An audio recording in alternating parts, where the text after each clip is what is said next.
हाँ जी, बिस्मिल्लाहिर्रहमानिर्रहीम। तो मास स्पेक्ट्रोमीट्री का जो टॉपिक है उसका थर्ड पार्ट अभी हम पढ़ रहे हैं और लास्ट पार्ट पढ़ रहे हैं। रिजल्ट हम इसके अंदर डिस्कस करेंगे। तो मैंने आपको बताया था कि मॉडर्न मास स्पेक्ट्रोमीटर जो है उसके जो टोटल पोर्शन होते हैं वो हमारे पास 7 होते हैं, 7। तो ये जो 5 हैं जो मैंने लिखे हुए हैं ये ओल्ड मास स्पेक्ट्रोमीटर के हैं। मॉडर्न में एम्पलीफायर और रिकॉर्डर होता है। अब आपको जैसा कि पिछले टॉपिक में ये बताया था कि इलेक्ट्रोमीटर के ऊपर जब आइन स्ट्राइक करता है, स्ट्राइक डिफरेंट आइन जब इलेक्ट्रोमीटर पे स्ट्राइक करते हैं तो उनकी वजह से डिफरेंट वोल्टेजेस क्रिएट होती हैं। अब हम इलेक्ट्रिक या मैग्नेटिक फील्ड की स्ट्रेंथ चेंज करें तो ये जो बीम फोकस हो रही है ये आगे पीछे शिफ्ट हो सकती है। यानी फॉर एग्जांपल मैं अगर मैग्नेटिक फील्ड की स्ट्रेंथ इंक्रीज कर दूं तो हो सकता है कि ये वाली बीम और ये वाली बीम इलेक्ट्रोमीटर से साइड पे हो जाए, ऐसे ये यहाँ पे फोकस हो और ये वाली बीम यहाँ पे, तो सिर्फ ये वाली बीम इस पे फोकस होगी। तो इसकी वजह से क्या वोल्टेज प्रोड्यूस हुई वो हम मेजर करेंगे। फिर फर्दर इसको शिफ्ट करेंगे इस तरह कि ये वाली बीम फोकस हो इलेक्ट्रोमीटर पे, फिर उसकी वजह से प्रोड्यूस होने वाली वोल्टेज, फिर तीसरी बीम की वजह से प्रोड्यूस होने वाली वोल्टेज जो है अगर इसके अंदर हम मेजर करेंगे, अगर इसके अंदर आइसोटोप्स 3 हैं तो 3 से ज्यादा डिफरेंट वोल्टेजेस इलेक्ट्रोमीटर आपको शो नहीं करेगा। अगली बात, फॉर एग्जांपल नियॉन था, नियॉन का पहला आइसोटोप 9 वोल्ट स्ट्रेंथ दे रहा है करंट की, और दूसरा जो है वो 0.2 वोल्ट, और तीसरा जो आइसोटोप है वो 0.8 वोल्ट। तो इनकी आपस में जब म्यूचुअल कंपैरिजन करें तो म्यूचुअल कंपैरिजन से जो है वो हमें रिलेटिव अबंडेंस का पता चलता है। म्यूचुअल कंपैरिजन से रिलेटिव अबंडेंस यानी आइसोटोप्स, डिफरेंट आइसोटोप ने क्या क्या कितनी वोल्टेज की स्ट्रेंथ प्रोड्यूस की, तो ये म्यूचुअल या आपस में जब आप इनका कंपैरिजन करते हैं तो रिलेटिव अबंडेंस जिसने जितना ज्यादा वोल्टेज शो की तो उसकी नेचुरल अबंडेंस ज्यादा होगी और पीक रिजल्ट में उसकी सबसे जो है ग्राफ के अंदर सबसे हाई होगी। जबकि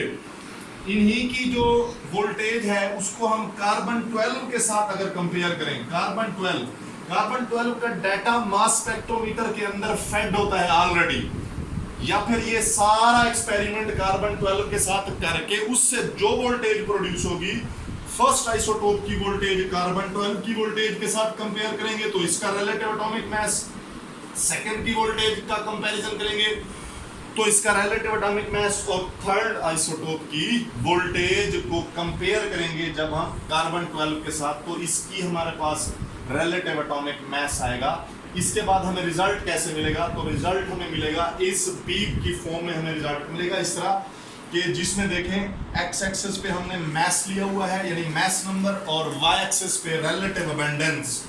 तो रिलेटिव अबंडेंस ऊपर की तरफ जो है वो इंक्रीज कर रही है। इस तरह की आपको पीक मिलेंगी। सबसे पहले तो आपने चेक करनी है कि किसी भी एलिमेंट के मास स्पेक्ट्रम में, जैसा कि ये आपके पास है मास स्पेक्ट्रम ऑफ नियॉन, मैं अब आपको इसके रीड करने का मेथड बता रहा हूं कि कैसे आप जो है इसको रीड करेंगे। तो सबसे पहले आप चेक करें मास स्पेक्ट्रम में नंबर ऑफ पीक्स कितना है, तो जितनी पीक्स होती हैं उतने आइसोटोप्स होते हैं, जितनी डिफरेंट वोल्टेजेस थी उतनी डिफरेंट पीक्स होंगी। So number of peaks is equal to number of isotopes. So neon में 3 आइसोटोप्स। सिमिलरली फिर स्टार्टिंग पॉइंट चेक करें पीक का, एक 20 से स्टार्ट हो रही है, 21 से, 22 से, तो ये मैसेज या मैस नंबर को शो करेगा, मैस नंबर को शो करेगा। अगली बात, फिर आपने चेक करना है जी कि कौन से आइसोटोप की जो हाइट है उसकी जो है वो सबसे ज्यादा है।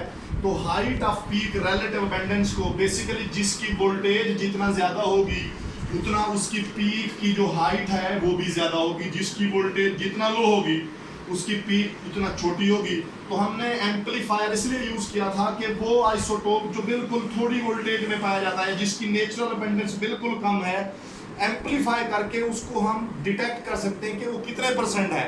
लेकिन अगर हम एम्पलीफायर यूज ना करते तो ये आइसोटोप निगलेक्ट हो जाता और हम समझ बैठते शायद इसमें कितने आइसोटोप्स हैं, 2।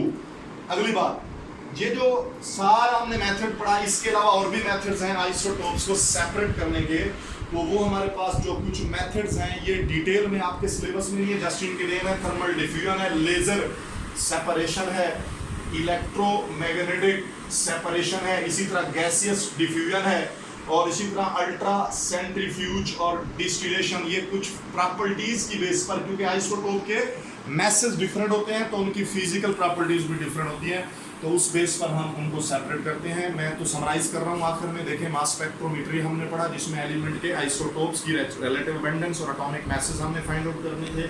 प्रिंसिपल उसका हमने पढ़ा, उसकी वर्किंग हमने पढ़ी, ये उसकी वर्किंग के डिफरेंट पॉइंट्स हैं।